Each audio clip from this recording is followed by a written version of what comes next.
Today, we bring you a story that has sent shock waves across Canada and raised urgent questions about the threat of domestic extremism within its borders.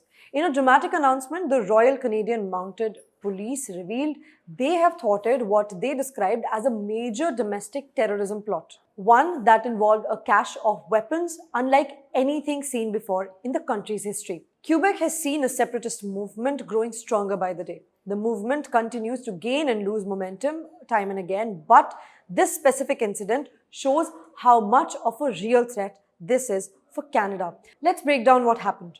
After months of painstaking surveillance and intelligence gathering, the RCMP's counter-terrorism unit moved in on a group of 4 individuals. What makes this case particularly alarming is that among those arrested are both former and active members of the Canadian Armed Forces. According to investigators, this group was not just talking, but actively plotting to form an anti-government militia with the explicit aim of, quote, forcibly taking land in Quebec. It was reportedly an attempted coup plan. Now, the numbers here are staggering. During the operation, police seized 16 explosive devices, enough to, experts say, cause mass casualties or widespread destruction if deployed. Alongside these, officers uncovered a staggering 83 firearms, including military-grade assault rifles and sniper weapons. But perhaps most chilling of all was the sheer amount of ammunition. Over 11,000 rounds stockpiled and ready to use. This isn't just about guns and explosives, but rather about the intent. The RCMP says the group had developed a detailed plan to launch an insurrectionist campaign targeting state institutions and attempting to seize territory by force. The plot, authorities allege, was not just theoretical. There were maps, manifestos, and clear timeline for action. For many Canadians, the involvement of military personnel is particularly unsettling. The Canadian Armed Forces are among the most trusted institutions in the country, and their participation in such a plot raises difficult questions about radicalization within the ranks.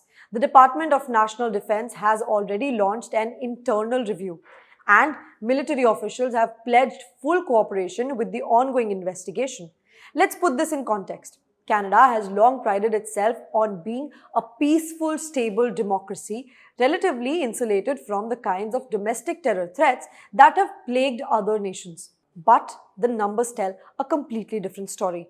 According to Public Safety Canada, there has been a marked uptick in investigations related to violent extremism over the past 5 years, with right-wing and anti-government groups accounting for a growing share of the threat landscape.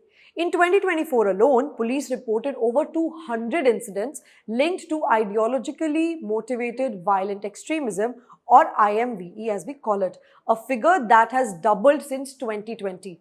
This latest case is a sobering reminder that Canada is not immune.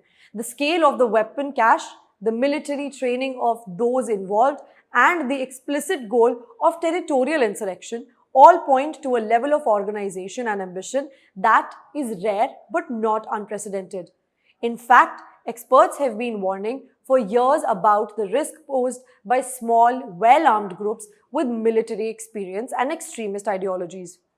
The so-called lone wolf attacks of the past may be giving away to more coordinated militia-style plots. Analysts suggest that what starts as online chatter or fringe political rhetoric can, under the right conditions, escalate into real-world violence. The pandemic, economic uncertainty, and the rise of disinformation have all contributed to a volatile environment where conspiracies and anti-government sentiment can take root, even among those sworn to protect the country. The RCMP's swift action has undoubtedly averted a potential tragedy, but the story does not end here. Canadians will be asking hard questions about how these individuals were able to amass such an arsenal, what warning signs may have been missed, and what more can be done to prevent radicalization, especially within the military. The threat of domestic terrorism is real. It is growing, and it demands a coordinated response from government, security agencies, and civil society alike.